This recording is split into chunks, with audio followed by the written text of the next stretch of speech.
നമസ്കാരം. കേരള രാഷ്ട്രീയത്തെ ആകെ ഉലച്ച CMRL എക്സാലോജിക് സാമ്പത്തിക ഇടപാട് കേസിൽ കേന്ദ്ര അന്വേഷണ ഏജൻസിയായിട്ടുള്ള എൻഫോഴ്സ്മെന്റ് ഡയറക്ടറേറ്റ് നടപടികൾ ഇപ്പോൾ കൂടുതൽ കർശനമാക്കുകയാണ്.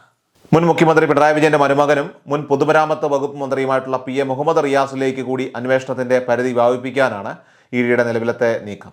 മുൻ മുഖ്യമന്ത്രിയുടെ മകൾ വീണ വിജയൻ മുഖ്യപ്രതിസ്ഥാനത്തുള്ള കരിമണൽ മാസപ്പടി വിവാദത്തിൽ ഇതുവരെ പുറത്തുവന്ന സാമ്പത്തിക സ്രോതസ്സുകൾക്ക് പുറമെയായിട്ട് കുടുംബാംഗങ്ങളായിട്ടുള്ള മറ്റുള്ളവരിലേക്ക് കൂടി നിരീക്ഷണം നീളുന്നത് പ്രതിപക്ഷത്തെ വലിയ രീതിയിൽ പ്രതിരോധത്തിലാക്കുന്നു. പ്രാഥമിക വിവരശേഖരണ ഘട്ടങ്ങൾ പിന്നിട്ട് ഇപ്പോൾ കേസിന്റെ അടുത്ത ഘട്ടമായി ബാങ്ക് അക്കൗണ്ടുകളുടെ വിശദമായ പരിശോധനകളിലേക്ക് ED കടക്കുന്നതോടെ വരും ദിവസങ്ങളിൽ കേരള രാഷ്ട്രീയത്തിൽ വലിയ ചലനങ്ങൾ ഉണ്ടാകുമെന്നാണ്.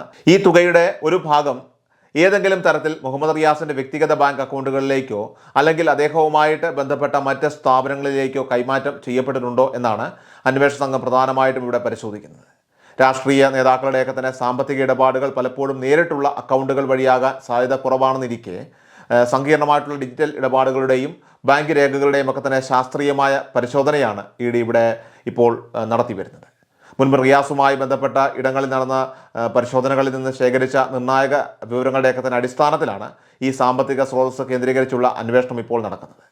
മുൻ മുഖ്യമന്ത്രി പിണറായി വിജയന്റെ കുടുംബത്തിലേക്ക് അന്വേഷണം പൂർണ്ണമായിട്ടും കേന്ദ്രീകരിക്കുന്ന തരത്തിലുള്ള നീക്കങ്ങളാണ് കഴിഞ്ഞ കുറച്ച് കാലമായിട്ട് കേന്ദ്ര ഏജൻസികളുടെയൊക്കെ തന്നെ ഭാഗത്തുനിന്നും ഉണ്ടായിക്കൊണ്ടിരിക്കുന്നത്. വീണ വിജയൻ, സഹോദരൻ വിവേക് വിജയൻ എന്നിവർക്ക് പിന്നാലെ മുഹമ്മദ് റിയാസിൻ്റെ പേരിലേക്ക് കൂടി അന്വേഷണത്തിൻ്റെ വിരൽ ചൂണ്ടുമ്പോൾ അത് കേവലം ഒരു സാമ്പത്തിക കേസ് എന്നതിനപ്പുറമായിട്ട് വലിയ രാഷ്ട്രീയ പ്രത്യാഘാതങ്ങൾക്ക് വഴി തുറക്കുകയാണ്.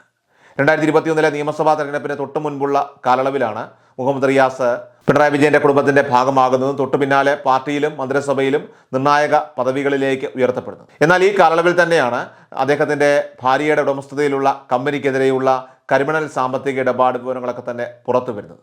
ഇതോടെ അവർ കേന്ദ്ര അന്വേഷണ ഏജൻസികളുടെയൊക്കെ തന്നെ വലയിലാകുന്നതും എന്നത് ഇവിടെ ശ്രദ്ധേയമാണ്. സാമ്പത്തിക ക്രമക്കേടുകളുമായിട്ട് ബന്ധപ്പെട്ട കേസുകളിൽ രാജ്യത്ത് പൊതുവെ സ്വീകരിക്കാറുള്ള അന്വേഷണ രീതി തന്നെയാണ് ED ഇവിടെയും പിന്തുടരുന്നത്. വലിയ തുകകളുടെയൊക്കെ തന്നെ നിയമവിരുദ്ധമായിട്ടുള്ള കൈമാറ്റങ്ങളൊക്കെ നടക്കുമ്പോൾ പ്രതികളുമായി അടുത്ത ബന്ധം പുലർത്തുന്ന കുടുംബാംഗങ്ങളുടെയും പങ്കാളികളുടെയും ഒക്കെ തന്നെ അക്കൗണ്ടുകളും മറ്റുമൊക്കെ റെയ്ഡുകൾ വഴിയും അതോടൊപ്പം തന്നെ ചോദ്യം ചെയ്യലുകൾ വഴിയും ഒക്കെ തന്നെ പരിശോധിക്കുന്നത് സാധാരണ ഒരു നടപടിക്രമം മാത്രമാണ്. മുൻ മുഖ്യമന്ത്രിയുടെ മകൾ ഉൾപ്പെട്ട ഇത്രയും വലിയൊരു കോർപ്പറേറ്റ് സാമ്പത്തിക ഇടപാടിൽ മുൻ മന്ത്രിയും ജനപ്രതിയുമായിട്ടുള്ള ഭർത്താവിന് യാതൊരു പങ്കുമില്ലെന്ന വാദത്തെ പ്രാഥമികമായിട്ട് തള്ളിക്കളഞ്ഞുകൊണ്ടാണ് അന്വേഷണ സംഘത്തിൻ്റെ മുന്നേറ്റം. റിയാസിൻ്റെ സ്വത്ത് വിവരങ്ങളും അതോടൊപ്പം തന്നെ കഴിഞ്ഞ ഏതാനും വർഷങ്ങളായി അദ്ദേഹത്തിൻ്റെ അക്കൗണ്ടിലേക്ക് വന്നിട്ടുള്ള പണത്തിൻ്റെയൊക്കെ തന്നെ ഉറവിടവും തമ്മിൽ ഒത്തുനോക്കുന്ന പ്രക്രിയയാണ് ഇപ്പോൾ പുരോഗമിച്ചുകൊണ്ടിരിക്കുന്നത്. കേരളത്തെ നേരത്തെ പിടിച്ചുകുലുക്കിയ സ്വർണ്ണക്കടത്ത്, ഡോളർ കടത്ത് കേസുകളൊക്കെ തന്നെ, അതുപോലെ ലൈഫ് മിഷൻ തുടങ്ങിയ വിവാദങ്ങളെയൊക്കെ തന്നെ തുടർച്ചയായിട്ടാണ് മാസപ്പടി കേസിനെയും രാഷ്ട്രീയ നിരീക്ഷകർ ഇവിടെ വിലയിരുത്തുന്നത്. ഈ കേസുകളിലെല്ലാം തന്നെ മുൻ മുഖ്യമന്ത്രിയുടെ ഓഫീസും അദ്ദേഹത്തോട് അടുത്ത വൃത്തങ്ങളുമൊക്കെ തന്നെ നിരന്തരം സംശയ നിഴലിൽ വന്നിരുന്നു. അന്നത്തെ ഭരണ നേതൃത്വത്തിൻ്റെ നേരിട്ടുള്ള തണലിലാണ് ഇത്തരം വലിയ ക്രമക്കേടുകൾ നടന്നതെന്ന പൊതുജനങ്ങളുടെയൊക്കെ തന്നെ സംശയങ്ങൾക്ക് ബലമേകുന്ന രീതിയിലാണ് ഇപ്പോൾ EDയുടെ കണ്ടെത്തലുകളൊക്കെ തന്നെ പുറത്തു വന്നുകൊണ്ടിരിക്കുന്നത്. ഈ ഭരണവിരുദ്ധ വികാരവും അതോടൊപ്പം തന്നെ അഴിമതി ആരോപണങ്ങളും കഴിഞ്ഞ നിയമസഭാ തെരഞ്ഞെടുപ്പിൽ ഭരണകക്ഷിക്കേറ്റ തിരിച്ചടികളിൽ പ്രതിഫലിച്ചതായിട്ട് വിലയിരുത്തലുകളുണ്ട്.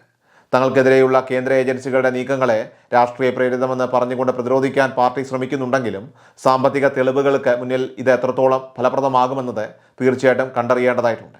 ഏറ്റവും ഒടുവിലത്തെ വിവരങ്ങൾ സൂചിപ്പിക്കുന്നത് മുഹമ്മദ് റിയാസിനെ പ്രതിസ്ഥാനത്ത് നിർത്താൻ തക്കവണ്ണമുള്ള ചില സുപ്രധാന വിവരങ്ങളൊക്കെ തന്നെ EDക്ക് മുൻപത്തെ പരിശോധനകളിലൊക്കെ തന്നെ ലഭിച്ചിട്ടുണ്ട് എന്നാണ്. ഒരു കാലത്ത് കേന്ദ്ര ഏജൻസികളും സംസ്ഥാന ഭരണകൂടവും തമ്മിൽ പരസ്യമായ ഏറ്റുമുട്ടലുകൾ ഒഴിവാക്കി നിന്നിരുന്ന ഒരു സാഹചര്യം ഉണ്ടായിരുന്നുവെങ്കിലും നിലവിൽ കൃത്യമായ തെളിവുകളുടെ അടിസ്ഥാനത്തിൽ ED കടുത്ത നടപടികളിലേക്ക് നീങ്ങുകയാണ്. റിയാസിന് ശേഷമുള്ള അടുത്ത ഘട്ടം സാക്ഷാൽ മുൻ മുഖ്യമന്ത്രി പിണറായി വിജയനിലേക്ക് തന്നെ നീളാനുള്ള സാധ്യതകളും ഇവിടെ അന്വേഷണ ഏജൻസികൾ തള്ളിക്കളയുന്നില്ല. നിയമപരമായിട്ടുള്ള എല്ലാ വശങ്ങളും കൃത്യമായി പരിശോധിച്ച് ശക്തമായിട്ടുള്ള ഡിജിറ്റൽ ബാങ്ക് തെളിവുകളോടെ പ്രതികളെ നിയമത്തിന് മുന്നിൽ കൊണ്ടുവരാനുള്ള അവസാനഘട്ട ഒരുക്കങ്ങളിലാണ് ഇപ്പോൾ എൻഫോഴ്സ്മെന്റ് ഡയറക്ടറേറ്റ് മുന്നോട്ട് പോകുന്നത്.